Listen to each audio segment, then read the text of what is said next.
RIMC from the topic mensuration. Question क्या कहता है, हमारे पास एक इक्विलेटरल ट्राइंगल है जिसकी साइड 4.18। जैसे कि आपको पता है इक्विलेटरल ट्राइंगल में तीनों साइड्स इक्वल होती है। ये कैसे बना है, एक वायर से बना है। अब ये सेम वायर रिंग में कन्वर्ट किया इन्होंने और ये पूछ रहे हैं इसका डायमीटर कितना होगा। You know the diameter is the longest code of a circle और उसका हाफ कितना होता है, रेडियस। अब बात करते हैं तो पहले मुझे वायर की लेंथ भी तो निकालनी पड़ेगी and length will be equals to perimeter of the triangle. तो लेंथ कितनी होगी, पेरीमीटर के इक्वल होगी ट्राइंगल से, लेंथ ऑफ वायर। और पेरीमीटर ऑफ ट्राइंगल क्या होगा, 3 into side which will be equals to 12.54 centimetre.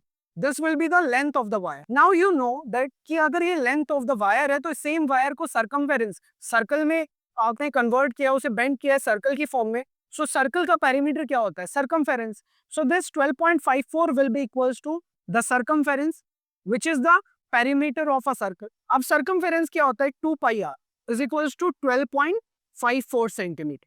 Now we have to find r because to find diameter you need r. r कितना होगा आपका 1.995 centimeter.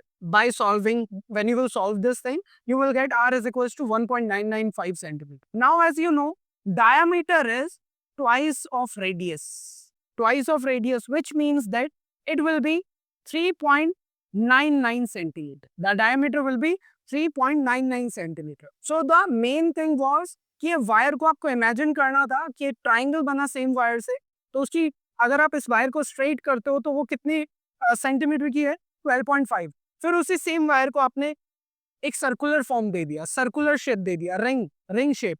And before finding the diameter you should know the radius of the ring.